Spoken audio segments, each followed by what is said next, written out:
हर्षल, कैसे देखते हैं गोल्ड के प्राइसेस? यहाँ से अच्छे खासे गेन्स हैं। ये हफ्ता शायद पिछले एक महीने में सबसे बेहतरीन रिटर्न्स देकर जा रहा है।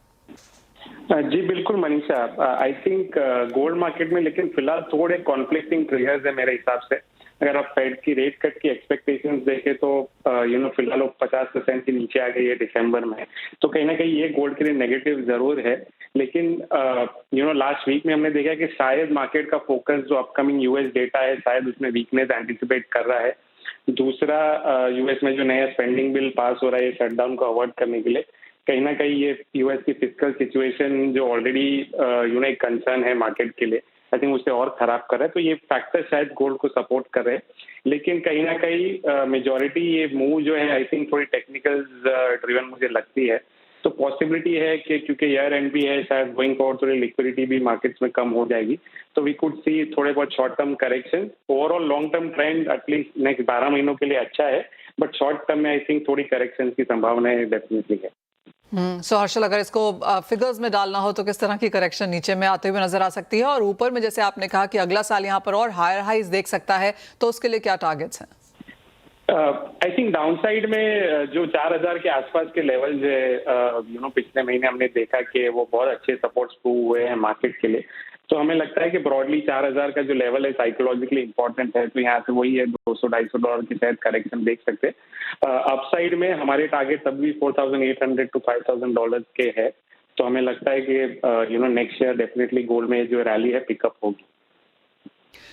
किस तरह के इंडियन बाइंग यहाँ पर बनता हुआ देख रहे हैं आप? क्योंकि ज़्यादातर ज्वेलरी कंपनीज जिनके क्वार्टरली रिजल्ट्स आए हैं, सभी का ये कहना है कि अच्छी बाइंग हुई है। पिछला क्वार्टर काफ़ी बेहतरीन था, इस क्वार्टर से और भी एक्सपेक्टेशंस हैं। फिर चाहे वो गोल्ड है, स्टडेड ज्वेलरी है, डायमंड्स है, सभी जगह हमने बढ़त आते हुए देखी है। देखिए, फिजिकल डिमांड पर्सपेक्टिव से हमें लगता है कि इन्वेस्टमेंट डिमांड जो हमने अक्टूबर में देखी थी, जहाँ पे बहुत सारी रिटेल फोमो बाइंग थी, उस लेवल की बाइंग फिलहाल मार्केट में डेफिनेटली इन्वेस्टमेंट साइड से नहीं है। ज्वेलरी साइड पे क्योंकि वेडिंग सीजन है तो डेफिनेटली फुटफॉल्स है, बट वॉल्यूम टर्म्स में डेफिनेटली ज्वेलरी डिमांड में भी प्रेशर है। तो आई थिंक कंज्यूमर में डेफिनेटली एक अनसर्टेनिटी है कि ये प्राइस यहाँ से और बढ़ने वाली है कि और नीचे आने वाली है, तो कहीं ना कहीं रुके हुए हैं। बट वेडिंग सीजन डिमांड तो डेफिनेटली है, बट वॉल्यूम टर्म में कहूंगा कि अब भी प्रेशर बरकरार है। हर्षल, किस तरह के इंपोर्ट्स बनता हुआ देखेंगे इस साल में? Manisha, top of the mind मुझे फिगर याद नहीं है, लेकिन मैं आपको फिर चेक करके बताऊंगा। बट आई थिंक अक्टूबर में इंपोर्ट्स रीजनेबली अच्छे थे, जो हमारे अनुमान है, क्योंकि बहुत गोल्ड एंड सिल्वर की परफॉर्मेंस जो थी अक्टूबर में। For the full year approximate number क्या है इंपोर्ट्स को लेकर? मुझे डेफिनेटली याद नहीं है फिलहाल मनीषा, बट मैं आपको definitely get back to on the number. मुझे टॉप ऑफ द माइंड याद नहीं है number, sorry. No worries. Harshal, अगर हम ओवरऑल डिमांड यहाँ पर चांदी के हिसाब से भी बनता हुआ देखें, यहाँ पर क्या सेंस है? बिकॉज जैसे आपने कहा गोल्ड में इन्वेस्टमेंट डिमांड अक्टूबर में बहुत स्ट्रांग रही, वही हाल हमने चांदी में भी आता हुआ देखा। क्या चांदी में वो कंटिन्यू होता हुआ नजर आया है? चांदी में भी डेफिनेटली स्लो डाउन तो है। आई थिंक रिटेल डिमांड के पर्सपेक्टिव से अगर आप प्रीमियम्स भी देखिए मार्केट में, तो अभी फिलहाल 0.2 0.3 साइंस के प्रीमियम इंडियन मार्केट में भी चल रहे हैं। अगर आप अक्टूबर में कंपेयर करते तो एक पॉइंट पे ये बहुत ज्यादा थे, 10-15% के भी प्रीमियम चल रहे थे। तो आई थिंक वो कहीं ना कहीं इंडिकेट कर रहा है कि बाइंग है, बट उतनी स्ट्रांग नहीं है जो हमने लेट सितंबर अक्टूबर में देखी। तो ये फिलहाल जो है हमारी रीडिंग है। बट अगर ये प्राइजेस कंटिन्यू यहाँ पे रहते हैं तो लगता है कि फिर से इन्वेस्टर्स आएंगे, क्योंकि 2 लाख के टारगेट कहीं ना कहीं अभी भी इन्वेस्टर्स के माइंड में है इंडियन मार्केट में। तो अगर ये रैली सस्टेन होती है नेक्स्ट कुछ दिनों के लिए, तो आई थिंक इन्वेस्टमेंट डिमांड वापस आ जाएगी। एक फाइनल सवाल देन, और ये एक्सचेंज को लेकर है। ओल्ड एक्सचेंज फॉर न्यू, चाहे वो सोना है या चांदी है, किस तरह के नंबर्स हैं? गोल्ड में आई थिंक हमने पिछले क्वार्टर में देखा था अराउंड डिपेंडिंग ऑन आप किससे बात करते हो, 40 to 50% gold exchange definitely jewellery में हो रहा था।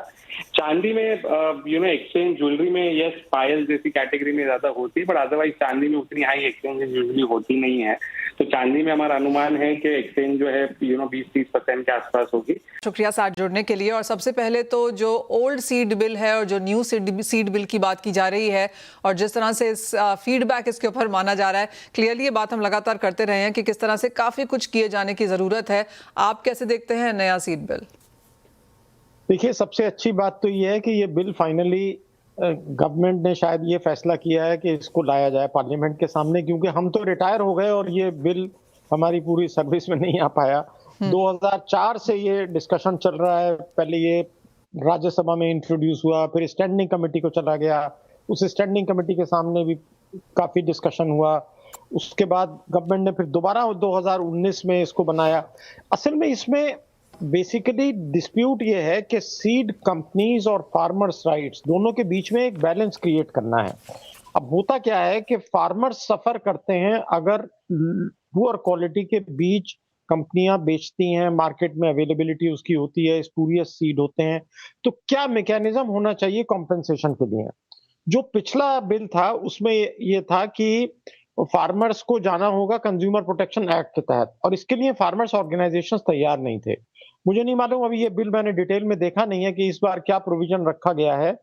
तो बेसिक बात ये है, अगर हम बिल्कुल शॉर्ट में इसको समझना चाहें, कि फार्मर्स को ये राइट होना चाहिए कि वो अपने बीज पिछले साल की क्रॉपों से बेच सकें, और वो उसको बेच सकें, और ज्यादा कमर्शियल स्केल पे नहीं बल्कि पर्सनल स्केल पे अगर वो चाहें तो वो उसको बेच सकें।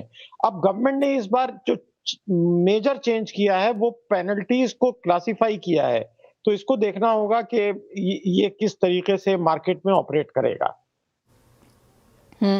अब सिराज जी, यहाँ पर ट्रांसपेरेंसी को लेकर भी काफी हद तक बात की गई है, किस तरह से आप उसे देखते हैं?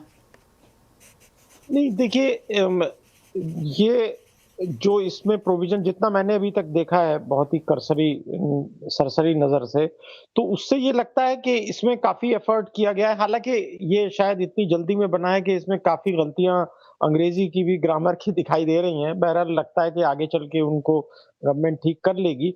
अब होता क्या है कि फार्मर्स के कॉम्पेंसेशन के लिए कोई बहुत क्लियर मैकेनिज्म इसमें नहीं दिखाई दे रहा है।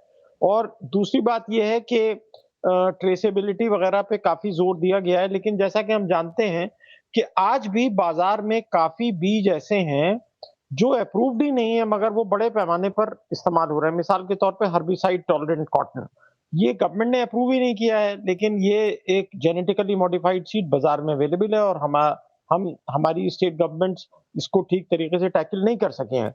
तो ये इस बिल में अब फार्मर्स ऑर्गेनाइजेशंस इसको देखेंगे, एक्सपर्ट्स इसको देखेंगे, तभी इसमें कुछ बहुत डिटेल पे चर्चा आप करेंगे तो बेहतर होगा। सिराज जी, ओवरऑल अगर हम यहाँ पर इस सीड बिल को देखें, और ये कोर है एग्रीकल्चर का, और हमने कई लोगों से इसके बारे में बात भी की है कि एग्रीकल्चर यहाँ पर सबसे बड़ा पुश होना चाहिए।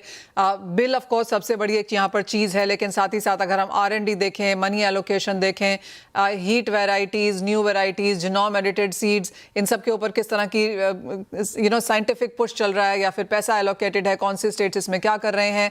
काफ़ी सारे सीड्स यहाँ पर, जैसे आपने कहा कॉटन ही एक यहाँ पर एक एग्जाम्पल है कि आउटडेटेड वैरायटी के सीड्स हैं। आपको लगता है ये बिल इन सारी की सारी प्रॉब्लम्स को टैकल कर पाएगा?